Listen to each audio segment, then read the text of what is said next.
भाई जान, बात यह है, ये असम्बली है। असम्बली हमारे एक घर के बराबर है।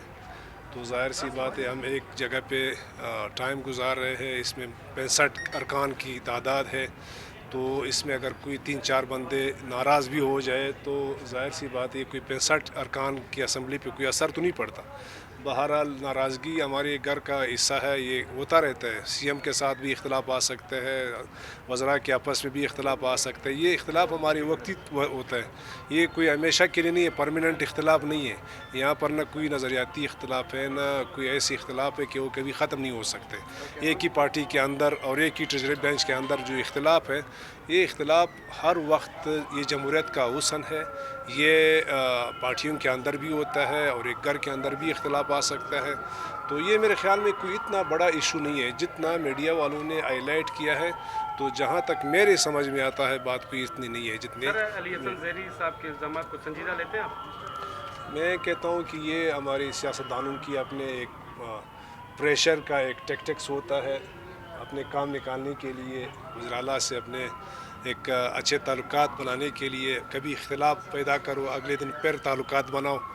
तो जहाँ तक आप लोगों ने इस बात को संजीदा लिया है, ये कोई इतनी संजीदगी की बात नहीं है। वज़ीर-ए-आला अपनी जगह पे है और अपनी जगह पे ये रहेगा। और ये 2.5 साल तो कम से कम ये वज़ीर-ए-आला ही हमारी वज़ीर-ए-आला रहेंगे। उसके बाद फिर 2.5 साल का जो फार्मूला है, उसके बाद में भी चेंज आ जाएगी। आप तस्दीक कर रहे हैं कि 2.5 साल का फार्मूला है? बहुत से लोग तो इसको मैं- मानने के लिए तैयार नहीं है। मैंने अपनी पार्टी की क़ियादत से ये बात मैंने खुद ही सुना है और हमारी एक आला सतह की एक मीटिंग में हमारी पार्टी की क़ियादत ने हमें ये बताया है कि ये हमारी मुआहिदा पीपल्स पार्टी के साथ 2.5 साल का मुआहिदा है। और ये बाकायदा एक डॉक्यूमेंट्री की सूरत में हमारी पार्टी की क़ियादत के साथ पड़ा है।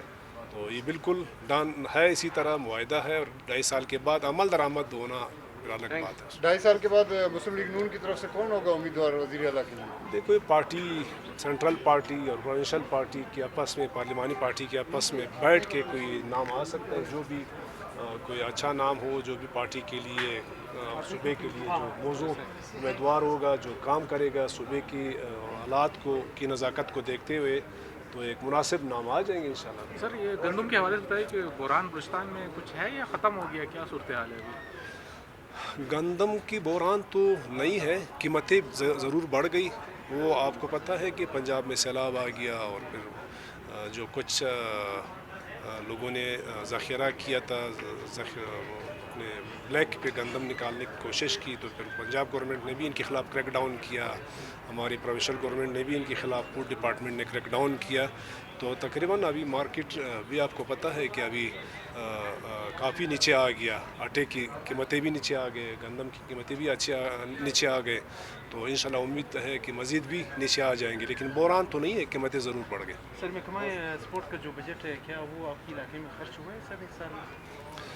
महकमा स्पोर्ट्स की बजट, ज़ाहिर सी बात है, वो खेलों पे ख़र्च होते हैं, जवानों की और स्पोर्ट्समैनों की जो क्या कहते हैं, अपना स्पोर्ट्स एक्टिविटीज़ पे ख़र्च होते हैं।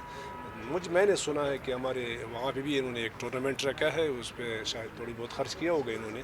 लेकिन वहाँ पे स्पोर्ट्स डिपार्टमेंट की इतनी बड़ी फंड भी नहीं है और ना इतनी बड़ी रकम इनको मिला है कि वो वहाँ पे ना या स्पोर्ट कम्प्लेक्स तामीर करेंगे या कोई और वो स्पोर्ट एक्टिविटीज़ के लिए, स्पोर्ट्स के नौजवानों के लिए, उनके रिफ्रेशमेंट के लिए उनके मिला होगा, मुझे जहाँ तक मालूमात है। सर, आपके इलाके में खर्च हुए सर? जी, खर्च हुए।